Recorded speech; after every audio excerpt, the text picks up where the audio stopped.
આ કોલ રાજકોટથી છે.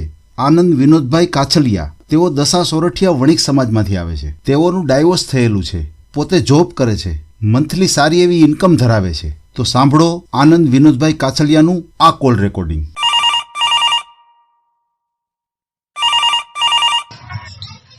હેલો હેલો, હિતેશભાઈ ધામેચા વાત કરું છું. હા બોલો ને. જય શ્રી કૃષ્ણ. હવે આયા તમારો અવાજ છે ને બરોબર ક્લિયર નતો આવ્યો ત્યારે. ઓકે. ત્યારે છે ને વોઇસ બરોબર આવતો નતો. મેં કીધું પાછી ફરી વાર આપણે વાત કરી લઈ. ના ના કઈ વાંધો નહીં. બરાબર ને? હા હા હા હા. હવે તમારી ઉંમર કેટલી છે ભાઈ? અત્યારે 42. અચ્છા, 42 વર્ષ. તમારું નામ શું? આનંદ વિનોદભાઈ કાચલિયા. કાચલિયા. તમારે રહેવાનું કઈ જગ્યાએ? રામાપીર ચોકડી પાસે. બરાબર. City heaven. અચ્છા, સનસિટી હેવન. રામાપીર ચોકડી રાજકોટમાં ને? હા રાજકોટ. Okay okay okay. અને તમારે નોકરી કરો છો, શું કરો છો? હા નોકરી કરું છું. અચ્છા, મેનેજરમાં છું.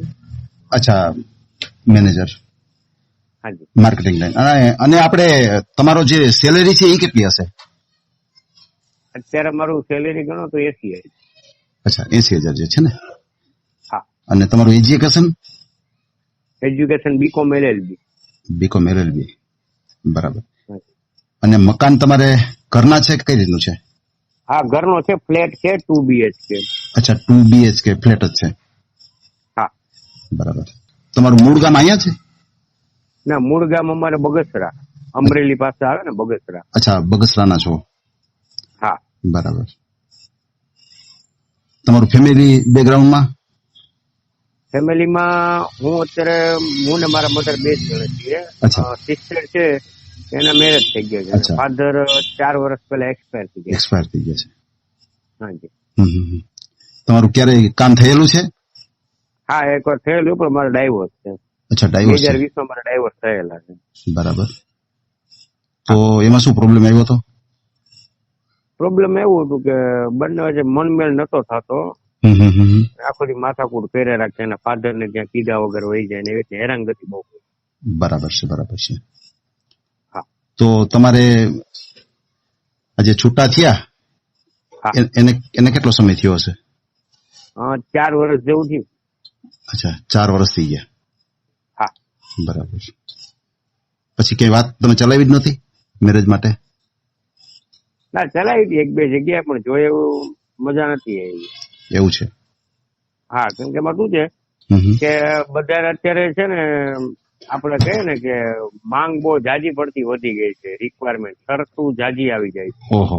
દરેક લોકોને, લેડીઝોને અત્યારે શું છે, હું કામ નહીં કરું, હું આમ નહીં કરું, ઘરમાં આમ નહીં કરું, એ બધી વાતો. ઘરમાં રસોઈ ન કરવું ને એવી બધી માથાકૂટું જાજી હોય.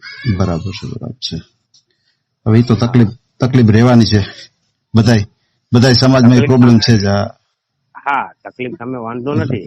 મારે બી સિસ્ટર છે, એવું નથી. ચાલો બરાબર છે. પણ આ તો શું છે, સાથે સાથે પોતાના મા બાપે બી તો વિચારવું, જવાબદારી આવે ને, વિચારવું જોઈએ એમ. કેમ કે અત્યારે તમે ગણતરી કરો ને હિતેશભાઈ, તો અત્યારે એવરેજ 35-40 વર્ષની છોકરીઓ છે. હા હા, દરેક સમાજમાં. સાચી વાત છે તમારી. છતાં એ લોકોને કોઈ જાતની એમ પૈડી જ નથી. એના જેવું છે. મૂળ શું છે કે છોકરી કમાવા માંડી જ ને એટલે પછી એના મા બાપ ને પડ્યું કમાઈને આપે છે ને એમ. મને છેલ્લાની મા બાપ જાજી હોય એવું દેખાય આપણને તો અત્યારે. બરાબર છે. પણ શું થાય હવે, આ જે તકલીફ છે એનો સામનો કરવો જ પડે. ના, સામનો કરવો પડે, સાચી વાત છે. પણ પછી શું છે કે તમને બીજી વાત કહું સાહેબ, તો અમુક એક એજ ફેક્ટર થઈ જાય ને. સાચી વાત છે. પછી શું છે કે એક તો તમે 40-45 વર્ષે મેરેજ કરો, બરાબર. પછી હવે તમારે હરવા ફરવાની ઉંમર તો ઓલરેડી વહી ગઈ કહેવાય. વહી ગઈ હોય. પછી દવા ઉપર તમારી જિંદગી આવી જાય. સાચી વાત છે. બરોબર. એટલે તમે જે એન્જોય કરવાનો ટાઈમ હોય વયો ગયો. પ્લસ તમારા મા બાપ બનવાની બી જે ઉંમર છે એ બી પૂરી થઈ જાય. બરોબર છે. હા, તો પછી એનો કોઈ મતલબ જ નથી રહેતો એમ. હા, એનો કોઈ મતલબ જ નહીં એમ. એટલા માટે આગળ તો આમાં તમારું જે આપણે વંશવેલો વધારવાની કે એક્સરસાઇઝ કાંઈ પણ હોય તો તમારું પોસિબલ જ નથી થવાની આ વસ્તુ. સાચી વાત છે તમારી. હા. ભલે હવે અમારે તો અહીંયા એવી સિસ્ટમ છે કે આ જે ઓડિયો છે અમે વાયરલ કરીએ છીએ અને આ ઓડિયો તમારો વાયરલ થાય, કોઈ ગુજરાતના નાના નાના ખૂણા સુધી આ ઓડિયો તમારો પહોંચશે, નાના નાના ગામડા સુધી પહોંચશે તમારો, અને આ તમારી વાત કોઈને મગજમાં બેસે એટલે અમે તમારો નંબર અને તમારો ફોટો આમાં મૂકશું અને તમારો સીધો ઈ કોન્ટેક્ટ કરે, બરાબર? અને ખાસ કરીને તમારે ફ્રોડ કોલથી એક બચતું રહેવાનું, કારણ કે આમાં શું છે કે ઓડિયો તમારો વાયરલ થાય એટલે એવું તત્વ પણ સક્રિય થાય અને તમને ખોટા કોન્ટેક્ટ કરે કે ભાઈ અમારે દીકરી છે ને તમારે સંબંધ કરવો હોય તો એટલા પૈસા ભરો ને એવું આપણે કઈ કરવાનું થતું નથી, બરાબર છે? હા, એટલે કારણ કે આમાં શું છે, પૂરેપૂરી ખરાઈ કરવી તમારે, કારણ કે જાણ્યા વગર કોઈ વસ્તુ કરવી નહીં, કારણ કે અત્યારે કિસ્સાઓ બને છે કે લૂંટેરી દુલ્હન ને આવા કિસ્સાઓ ઘણા બને છે. એટલે આપણે હા છાપામાં આવે છે કે પૈસા લઈને વહી ગઈ ને 3 દી રોકાણી 2 દી રોકાણી, બરાબર છે? હકીકત છે. મારે તો કેવું છે જી, મારા ઘરમાં હું ને મારા મધર બે આગળ પાછળ કોઈ છે નહીં. હા, મમ્મીની એજ કેટલી છે? મમ્મીની 67. અચ્છા, 67, બરાબર છે, પૂરી એજ છે. આમ નિરોગી છે? વાંધો નથી. અચ્છા, નિરોગી, કોઈ જાતનું કઈ નહીં. બરાબર છે. પોતે રસોઈનું કરતા હશે ને? વાહન ચલાવે બધું એમ? અરે વાહ વાહ, વ્યવસ્થિત એમ.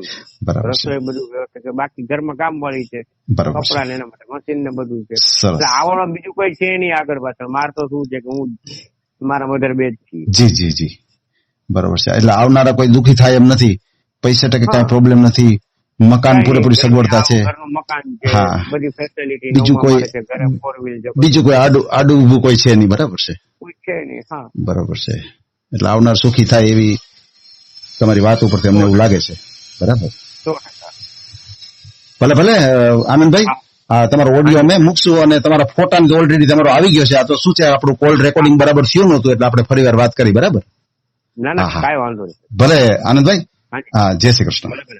જી જી, જય શ્રી કૃષ્ણ. આ ઓડિયો તમે પૂરેપૂરો જોયો હોય તો અમારી ચેનલને લાઇક, શેર અને સબસ્ક્રાઇબ કરો. બાજુમાં રહેલ ઘંટડીના બટનને પ્રેસ કરો, ઓલ સિલેક્ટ કરો, જેથી કરીને તમને નવા નવા વિડીયો મળતા રહે. મિત્રો, શેર જરૂર કરજો, જેથી કરીને આ વ્યક્તિને એની પસંદગીનું પાત્ર મળી રહે. પાછા મળશું એક નવી બાયોડેટા લઈને. જય શ્રી કૃષ્ણ.